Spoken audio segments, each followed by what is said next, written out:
Buenas tardes, iglesia. Vamos a comenzar el estudio. El tema que vamos a desarrollar es la fidelidad y la prudencia en Mateo 24, del 41 al 51.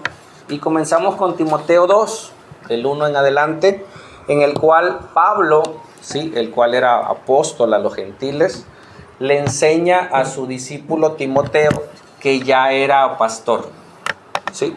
Entonces, Pablo, que ¿alguien sabe algo de Pablo? Pregunta.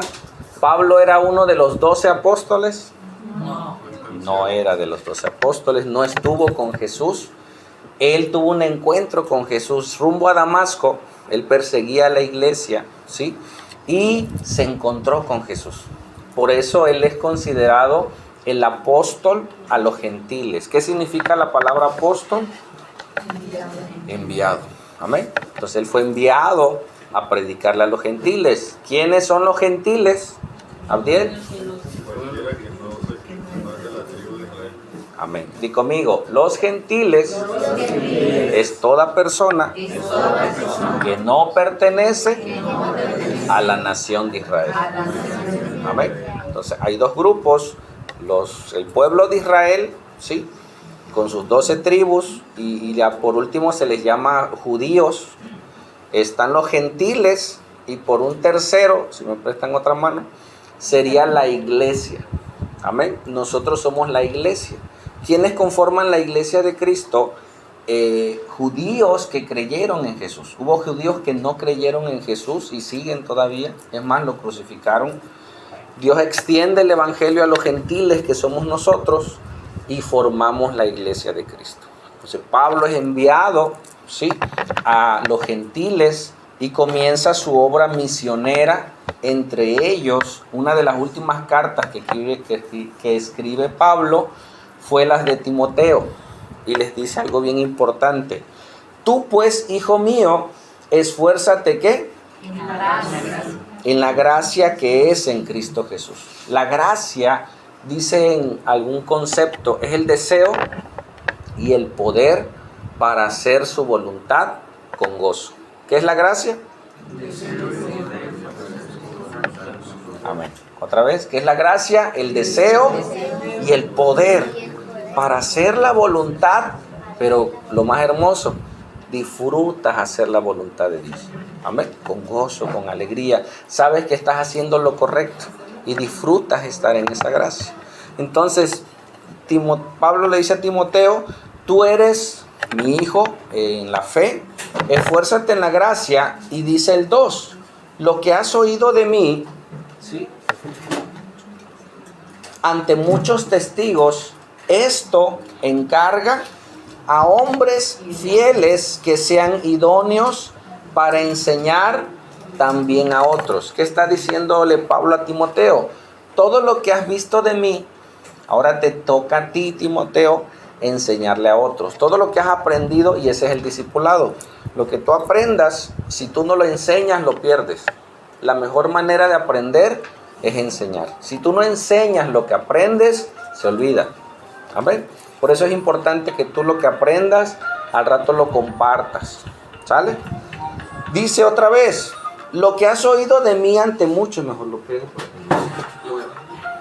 Ante muchos testigos, esto mismo encarga a hombres, y da dos características. ¿Cuáles son? Fieles que sean idóneos. ¿Quién es una persona idónea? Alguien capaz, alguien que tiene la habilidad, ¿sí? Pero primero pone fidelidad y después idoneidad. ¿Qué es más importante entre las dos? Hay una regla de interpretación que dice, cuando aparecen más de 3 cosas, las primeras que en aparición son las más importantes, ¿sí? Entonces, es más importante la fidelidad que la capacidad. Tú puedes ser muy capaz y no ser fiel. No sirve en el ministerio, ¿sí? Porque fácilmente se va a ir para otro lugar. Ve a los futbolistas. ¿Con quién juegan? Y si son buenos, con el que le pague más. aunque le enseñó, aprendió en un equipo y ahí se formó, pero el otro le ofrece más, va por su idoneidad y para su conveniencia. Y aún así hay pastores en iglesias que van donde les conviene más, ¿no? Y no donde Dios les está llamando. Entonces, Dios quiere gente fiel. La idoneidad se va a ir formando cuando tú eres fiel a Dios. Y vamos a ver el orden de la fidelidad. ¿A quién le tenemos que ser fiel primeramente? ¿Sale? Ahí mismo en ese texto, me brinqué hasta el 11, y dice Pablo a Timoteo, palabra fiel es esta. Eso que les digo es verdad, les está diciendo. Si somos muertos con Él, ¿también qué? Viviremos con Él. Son palabras de verdad, las cuales le está diciendo. 12. Si sufrimos también, reinaremos con Él. Si le negaremos, Él también nos negará. ¿Sí? Imagínate que vas por la calle, tú eres casado y tu esposa va atrás, pero tú no te das cuenta, ¿no? Y pasa una muchacha y le dice, hola, ¿usted es casado? Y, no. ¿Con qué va a hacer tu esposa? Te va a matar, ¿no? ¿Cómo me estás negando? Ah, me niegas, ahora yo te voy a negar. ¿Sí me explico? O sea, el matrimonio es algo muy, muy parecido a la relación con Dios. La relación de un padre a un hijo, o de un hijo a un padre, es una clave relación en la relación con Dios. A veces nuestros hijos, decía el pastor, no son el problema, muestran el problema. Queremos que nuestros hijos sean buenos, fieles y demás, y nosotros no.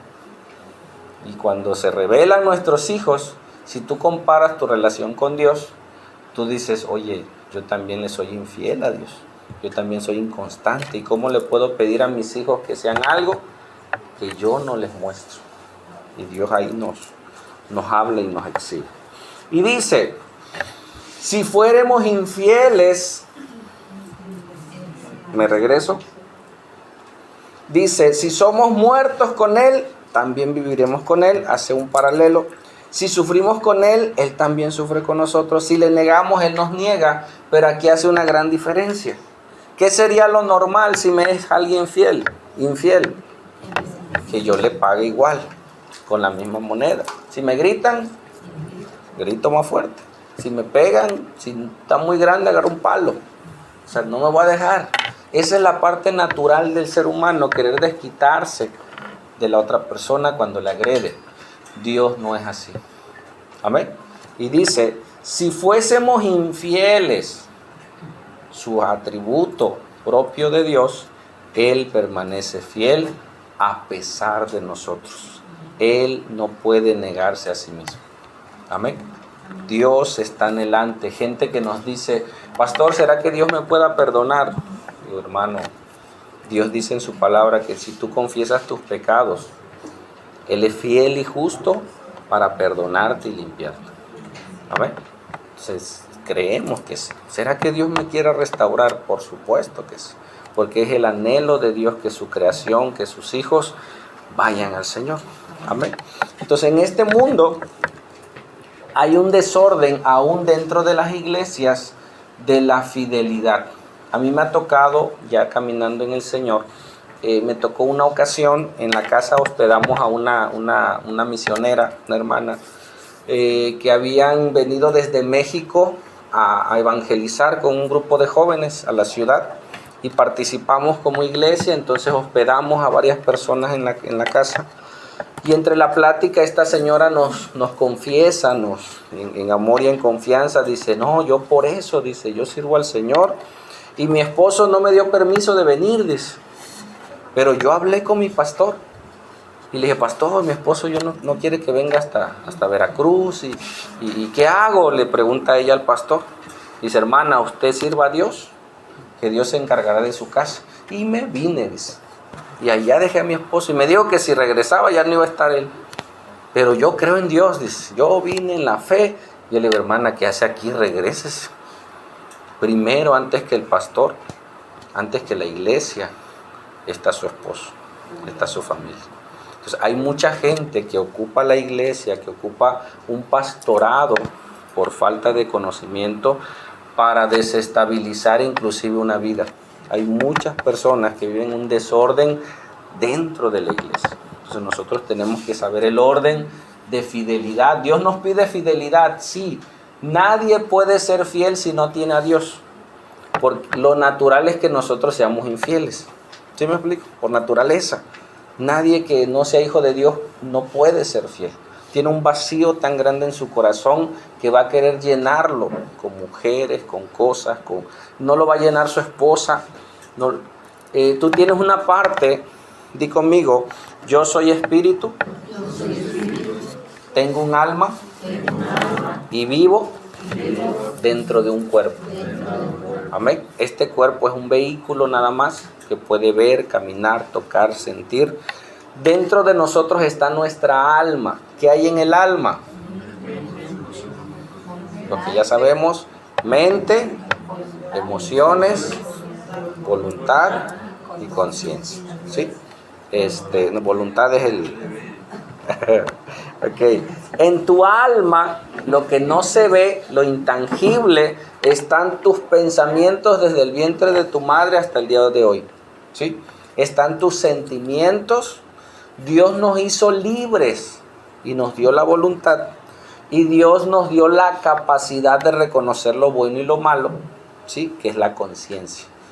Toda persona, aunque nunca haya leído la Biblia, aunque nunca haya ido a la iglesia, sabe qué es bueno y qué es malo. ¿Por qué? Porque Dios así lo diseñó. Amén.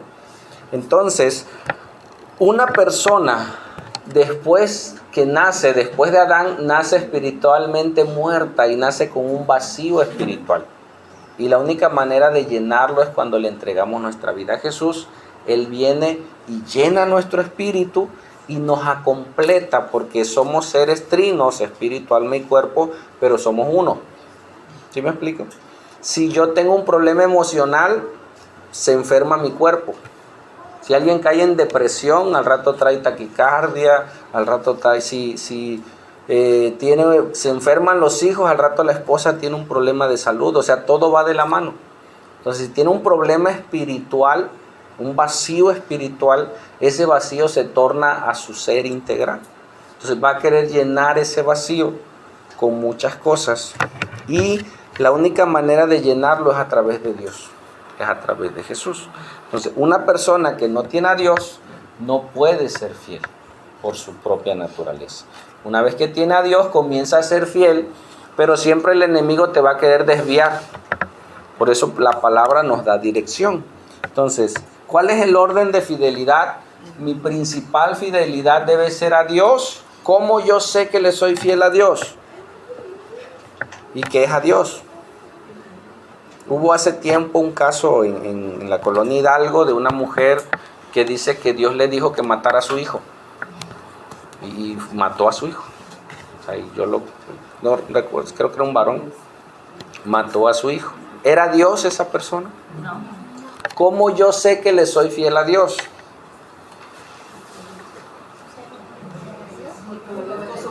A través de su palabra. O sea, Dios habló y escribió en la Biblia todo lo que Dios quiere que nosotros hagamos o no hagamos. ¿Me explico?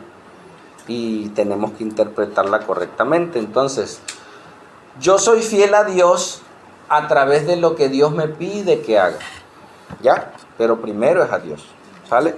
Si el pastor me dice, hermano, Dios tiene una mujer maravillosa para usted y usted es casado. Muchas gracias, pastor, yo ya tengo la mía. No está tan maravillosa, pero es la que tengo. No, por decir así. Nunca vas a tener a la mujer perfecta, ni mujer vas a tener el hombre perfecto. Pero es el hombre o la mujer que Dios te dio y los dos se van perfeccionando, hermoseando, conjugando en ese amor. ¿Sale? Entonces, después de la fidelidad a Dios, es la fidelidad a mi cónyuge. Si te das cuenta, en los mandamientos entra en ese orden. Amar a Dios primero, luego dice honra a tus padres y a tu madre. ¿Sí me explico? Trae ese orden. Luego mi familia, luego la iglesia y mi trabajo. Y tengo que tener un perfecto equilibrio. Entonces, hay hermanas que luego me dicen, pastor, mi esposo, cuando son personas inconversas, me pidió acompañarlo a tal lugar. ¿Qué hago? Yo, ve, hermano, honre a su esposo, atienda a su esposo, Si no, ¿cómo lo va a ganar? Ahora, si mi esposo me dice, vámonos a tomar, vámonos a hacer cosas, está Dios por encima de mi esposo. ¿Sí me explico? Si el pastor me pide hacer cosas que son conforme a la voluntad de Dios, yo puedo acceder. Pero si son cosas que no, yo digo, ¿sabes qué, pastor? Discúlpeme, será muy pastor, pero Dios dice que no es así. Y puedo apelar con amor, ¿sí? ¿Cuál sería la palabra? Con respeto a una autoridad. Igual en el trabajo, si en el trabajo me piden hacer cosas que no debo hacer, yo tengo que decir, ¿sabes qué? Discúlpeme, pero no puedo, porque yo le debo una mayor fidelidad a Dios. Amén. Entonces ese es el orden que nosotros tenemos que tener en cuanto a la fidelidad. Entonces vamos a, un significado de fidelidad. Si lo pudiera leer, hermana, por favor. Ajá, sí. Dice, es un valor que denota lealtad y el compromiso que una persona hace a otra, especialmente en una relación efectiva o de confianza, unido a los compromisos establecidos. Amén. Entonces, la fidelidad es entre dos personas, pero basados en los compromisos establecidos. Cuando tú te casas, tú haces un voto, un pacto matrimonial, ¿sí? Y hay estatutos y preceptos que tú guardas y tú tienes que ser fiel, al igual con Dios. Otro concepto, por favor, si pudiera leerlo. Ser fiel implica mantenerse firme en el cumplimiento de promesas y acuerdos, así como en la exclusividad emocional y física en una relación. Amén. Entonces, ¿qué es la fidelidad, hermanos? Mantenerse firme ¿en qué? En el cumplimiento de las promesas y acuerdos en las cuales Dios o la persona con la que hice un trato, llegamos. En el caso de Dios, los pensamientos de Dios dice que son de bien para nosotros. Dice que nos va a salvar. Dice que está creando una morada en el cielo, ¿no? Entonces Dios basa sus promesas bajo un pacto. Si nosotros rompemos el pacto, perdemos las promesas, ¿sí? Es como cuando tú haces un contrato con una empresa y pones los beneficios, pero pones las cláusulas en caso de no cumplir con ese contrato, cuáles son las sanciones. Entonces, la fidelidad, Dios permanece fiel, pero si nosotros anulamos el pacto, hay sanciones. Por eso el único caso en la Biblia en cuanto al divorcio dice del adulterio, porque tú al estar con otra persona que no es tu esposa, rompes el pacto. Ya bajo Cristo tú puedes restaurar, pedir perdón y volver a unir el pacto. ¿Sí me explico? Pero solo dice la Biblia en caso de adulterio. Entonces nosotros, hermanos, tenemos que crecer en la fidelidad.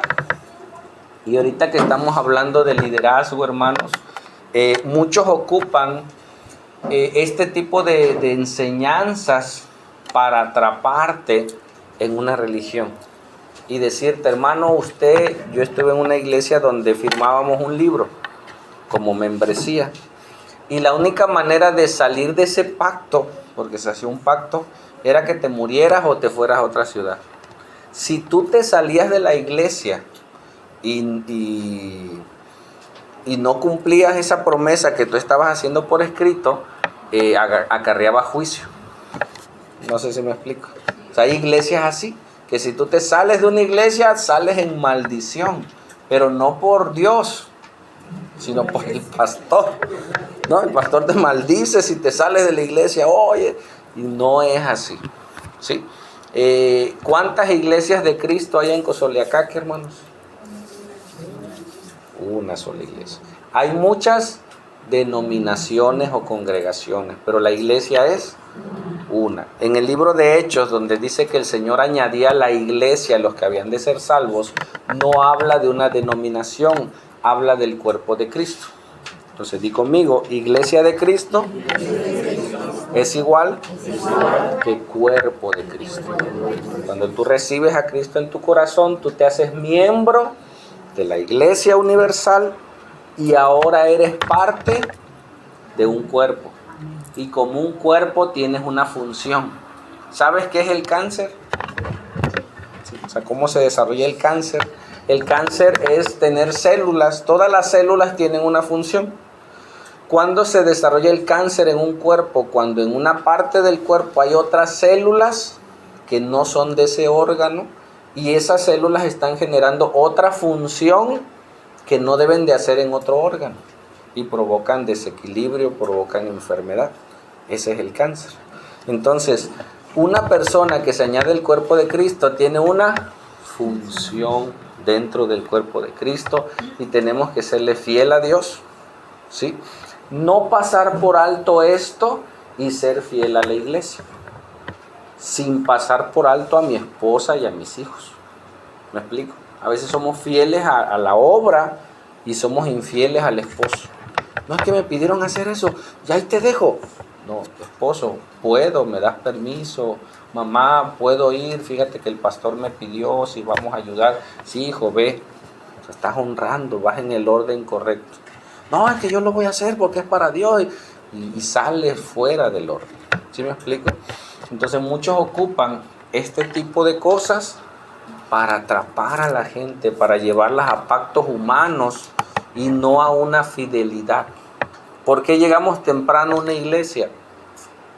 Los que llegan temprano. ¿No? No hay checador, hermano. No, ya voy corriendo y hoy entro 8:30, tengo 5 minutos de tolerancia y hay 3 checadores y el tercero tiene como 2 minutos atrasado y corro al tercero y checo. ¿No? ¿Por qué? Porque me descuentan si no llego temprano. En la iglesia no te descuentan. En la iglesia, al menos yo como pastor, no te voy a decir nada. No, al contrario, hermano, bienvenido, porque me gozo en verlos. Pero como pastor yo no tengo, hay pastores que sí, ¿no? Tal vez tengan esa parte, pero no hay estímulos de puntualidad, no hay estímulos de nada. ¿Por qué vamos a la iglesia? Porque amamos a Dios. Ese debe ser nuestra motivación de llegar temprano. ¿Por qué servimos? Porque amamos a Dios. Porque honro a mi esposo. El esposo es la cabeza, no. Una mujer lastimada, si fue herida, si fue abandonada por sus padres, si alguien ya la maltrató, ya tiene un corazón herido y le va a costar mucho someterse a un varón. Y va a vivir una vida filtrada o atrás de un espejo de heridas y su visión es borrosa. Entonces cuando tú le dices a una mujer, la mujer debe de someterse a su esposo por todo lo que vivió, dice, no. Cuando una mujer se somete a su esposo, es el orden correcto de Dios, porque el esposo se somete a Dios. Y nos conviene en un matrimonio vivir en el orden correcto. Amén. Y vives en paz, en armonía. Pero cuando hay corazones heridos es difícil. Pero vamos a avanzar. ¿Sale? Entonces vemos que ser fiel implica mantenerse firme en el cumplimiento de promesas y acuerdos, ¿sí? Así como en la exclusividad emocional y física de una relación. O sea, solo le soy fiel a esa persona. Entonces tengo que cuidar mi relación. Con esto quiero pasar a Mateo 24, que es la parte que vimos, y vamos a irlo leyendo. Jorge o Kevin, y vamos para atrás. Velad pues, porque no sabéis a qué hora ha de venir vuestro Señor. Amén. Mateo 24 ya nos empieza a hablar de las señales antes del fin y enumera cuáles señales hay antes del fin. Y ya están todas las señales alertas, ¿sí? Solo falta la reconstrucción del templo y nada más para que vengan. Todos los demás, pestes, hambres, terremotos, la apostasía, todo ya se está dando. ¿Sí? Solo faltan algunos detalles para su venida. Y Jesús, que dice estas palabras, dice, velad, pues no sabéis a qué hora de venir vuestro Señor. Siguiente, Melanie, ¿puedes? Fuerte. Pero sabed esto, que si el padre de familia a qué hora el ladrón habría que venir, velaría y no dejaría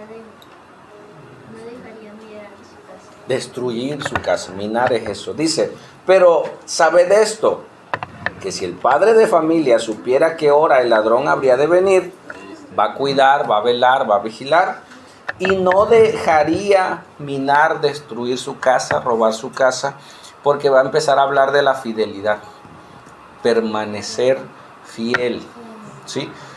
Si tú conociste al Señor, yo últimamente me he encontrado con muchas personas que sirvieron a Dios hace tiempo, pero ya no, se apartaron de Dios y eso es triste y lo estamos viviendo. Entonces dejaron de serle fieles a Dios por muchas circunstancias. Entonces Dios nos pide que volvamos a esa fidelidad. Siguiente, Jorge. Por tanto, también vosotros estad preparados, porque el Hijo del Hombre vendrá a la hora que no pensáis. Amén. Cristo va a venir por su iglesia. Un día estaremos ya no cantando por fe a Dios, sino lo veremos cara a cara. Lo adoraremos, estaremos con Él. Él nos salvó, Él nos libertó. Va a ser una revelación maravillosa. Siguiente. ¿Quién es, pues, el siervo fiel y prudente, el cual puso su Señor sobre su casa para que le dé el alimento a tiempo? Amén. Y dice una pregunta. ¿Quién es pues el siervo que va a permanecer velando? Porque de eso está hablando, ¿sí me explico? Dice, ¿quién es pues el siervo fiel? ¿Y qué? Prudencia tiene que ver con paciencia. ¿Escuchaste? Paciencia al hablar también. Tú ya quieres contestar y tienes que esperar. ¿Sí me explico? Tienes que esperar. Dice que la blanda respuesta aquieta la ira. Seamos tardos para oír, tardos para hablar, tardos para airarse. A veces yo me río cuando digo, ¿y de qué te ríes? Pues ya iba a decir 1000 cosas y si las digo, mato, ¿no? O sea, lastimo. Tiene uno que pensar lo que vas a decir. Entonces, ¿quién es pues el siervo fiel y prudente al cual puso su Señor sobre la casa para que les dé alimento a tiempo a sus señores? Siguiente, por favor, Héctor. Bienaventurado aquel siervo al cual, cuando su Señor venga, le halle haciendo así. De cierto os digo que sobre todos sus bienes le pondrá. Amén. Entonces nosotros como iglesia estamos en una espera de la venida, pero tenemos que estar vigilando, tenemos que estar trabajando. ¿Cuál es el trabajo de la iglesia, hermanos? Predicar el evangelio, ¿sí? Cada institución tiene funciones. ¿Por qué llevamos a nuestros hijos a las escuelas? Tienen una función, para que aprendan matemáticas, español, etc. ¿Para qué? ¿Cuándo llevamos a alguien al hospital? Como prevención puede ser, sus vacunas, o cuando ya esté enfermo. Cada institución tiene funciones. La función de la iglesia es predicar el evangelio, salvar las almas. Ese es el enfoque y debe ser el enfoque de la iglesia. Muchas iglesias están haciendo todo menos capacitar a los santos para la obra del ministerio, ¿sí? Entonces dice, bienaventurado aquel siervo al cual cuando su Señor venga lo encuentre predicando, enseñando, haciendo discipulados, haciendo la obra del Señor, ¿sí? De cierto os digo que sobre todos sus bienes le pondrá, porque ahora tú eres parte de los bienes de Dios y te va a encomendar de ellos. Siguiente. Hermana Norma. Pero si aquel siervo malo dijere en su corazón, mi Señor tarda en venir. Amén. Entonces ese siervo ya no va a tener esos atributos, ya no va a ser prudente. ¿Qué es prudencia? Paciencia, ¿no? Paciencia. Ese siervo se desespera. Mira, Cristo ya no llegó. Mira lo que está pasando. Mira, otras iglesias lo están haciendo. Mira, otros se están divorciando. Mira, otros hacen. Sí, déjalos que hagan. Tú no eres el mismo, tú no eres la misma. ¿Sí? Dice, pero si aquel siervo malo dijere en su corazón, porque todo comienza ahí, mi Señor tarda en venir, ¿y qué va a hacer? Ahora sí. Comenzar a golpear a sus consiervos y aún a comer y a beber con los borrachos. Así es. Imagínate que ahora los hermanos de la iglesia se empiecen a lastimar entre ellos. Cuando tú no tienes un enfoque de iglesia, de cuál es el propósito de la iglesia, a veces empiezas a hacer pleito con los hermanos. No hay pleito. Al contrario, tenemos que amarnos, tenemos que cuidarnos. Acuérdate que en todo lugar y en toda iglesia hay 3 grupos de personas: niños espirituales, jóvenes espirituales y padres espirituales. Entonces, ese niño no se va a quedar niño, va a crecer, va a madurar, y tenemos que ayudarnos entre nosotros a crecer y a madurar, ¿sí? Dice, y ese hombre comienza a golpear a sus consiervos, a ofenderlos, ¿sí? Y aún a comer y a beber con los borrachos, aquellos que no son de la iglesia. Siguiente. Vendrá el Señor de aquel siervo en día que éste no espera y a la hora que no sabe. Amén. Cuando menos se lo espere, llegará. Por allá atrás.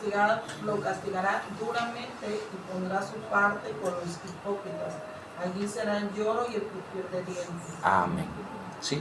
¿Por qué les comparto esta palabra? Una, por la fidelidad. Nuestra fidelidad puede ir bajando. Nuestra prudencia al hablar, al estar con los hermanos, nuestra impaciencia. Cuando vemos el caso del hijo pródigo, cuando el hermano mayor, el hijo pródigo se fue, y aquel que estaba en casa y llegó el hijo pródigo se molestó. Oye, ¿por qué atienden a ese si yo siempre he estado aquí? Debería de estar gozoso al ver a su hermano, ¿no? Entonces igual las 10 vírgenes prudentes, que habla de paciencia, no tuvieron paciencia, no fueron insensatas. Entonces este tema que les quería compartir brevemente, quería mencionarles, hermanos, que tengamos paciencia en las cosas por venir. Es hermoso cuando tú llegas a una iglesia donde ya está todo, clima, hay iglesias bonitas, gracias a Dios, pero ya trabajaron por años a veces.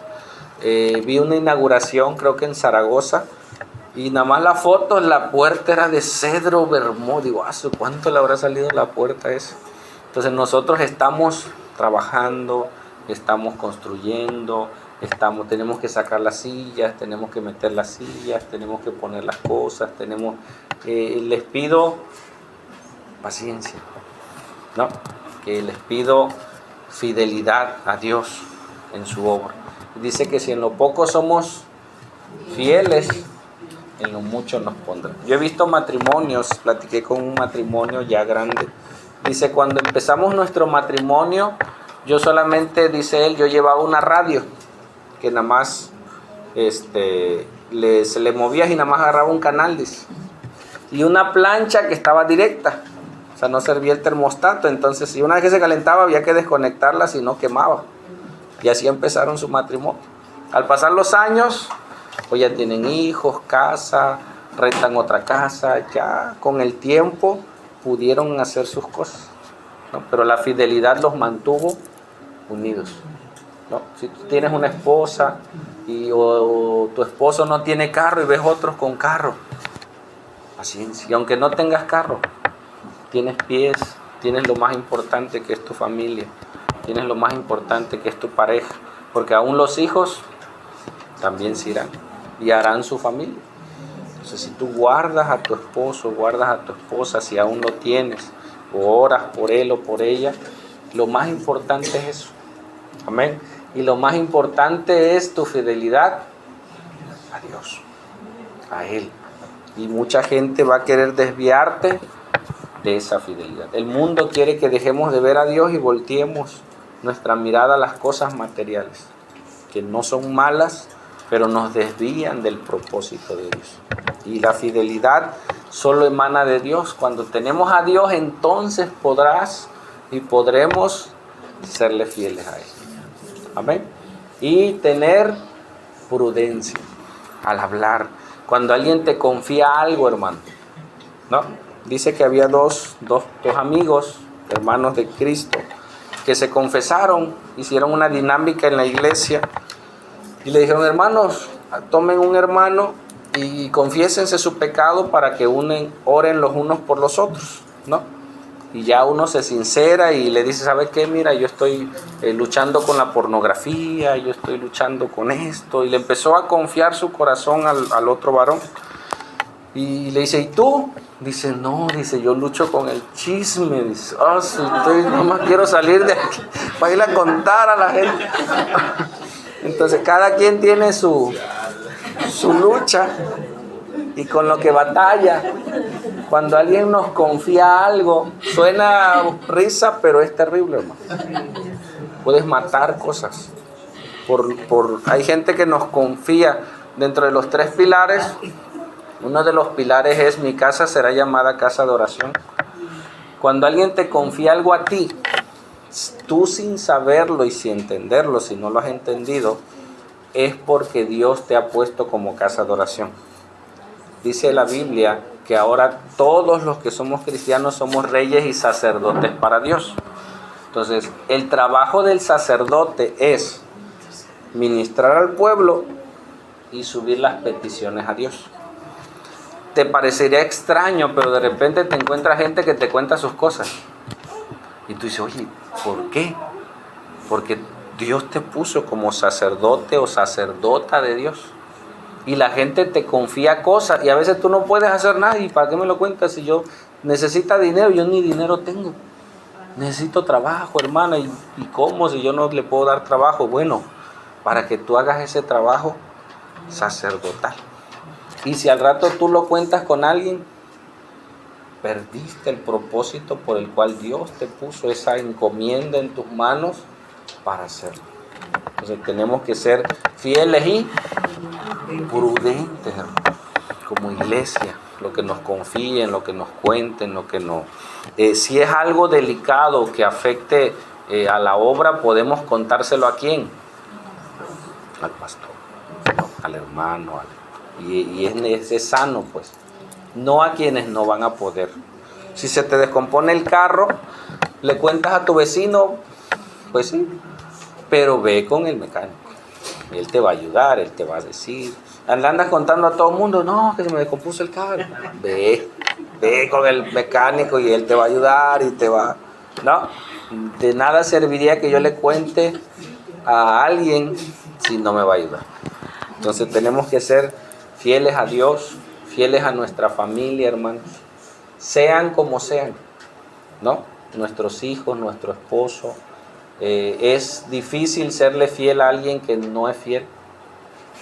Es muy difícil, pero con la fidelidad de Dios es posible. Y cuando tú amas a alguien, ¿sí? Y ese alguien es transformado, su vida y tu vida puede ser transformada, porque la inmanencia de Dios está en su vida y puede ayudar a otros a hacerlo. ¿Sale? Cierra tus ojos si puedes. Y vamos a entonar esta alabanza. Dicen que el 80% de nuestros problemas es por nuestro carácter, por nuestro temperamento, por nuestra manera de ser. Si nosotros trabajáramos nuestro carácter, del 100% de nuestros problemas ya trabajaríamos el 80% con nuestro carácter. Y el único que puede moldear nuestro carácter es Dios, si tú tienes la disposición de hacerlo. Mírame tantito acá. La gracia de Dios está. Tú tienes un problema de pecado, cualquiera que sea. Cuando tú le dices a Dios, Señor, ayúdame en este problema, tú estás abriendo la puerta para que su gracia venga sobre esa área y te dé el poder para cambiar en esa área. ¿Me escuchaste? Entonces, cuando tú tienes la disposición para hacer algo, Dios te ayuda. Cuando Daniel, lo veremos el domingo, dice que dispuso su corazón a entender, y desde ese momento Dios mandó el ángel. Una gracia superior. No sé qué problema tengas, no sé en qué batallas, no sé cuál sea tu lucha, yo tengo las mías. Pero algo que he entendido, que si tú te dispones y le dices, Señor, quiero eso. Y Dios anhela también que tú seas más como Él, que tú seas pulido para reflejar la imagen de Dios. Dios envía su gracia. Dios desde los cielos dice, mi hijo, cuando tú te arrodillas, cuando tú oras, cuando tú le pides, Señor, cámbiame, ayúdame, dice Dios, yo quiero eso. Yo quiero que tú seas perfeccionado porque me vas a ser más útil en la obra. Yo quiero que tú seas cambiado porque vas a ser más útil y te amaré más y vas a entender más cosas. Entonces nuestro carácter a veces impide que Dios siga obrando. Tenemos que pedirle a Dios esa gracia, que Él la haga en nosotros.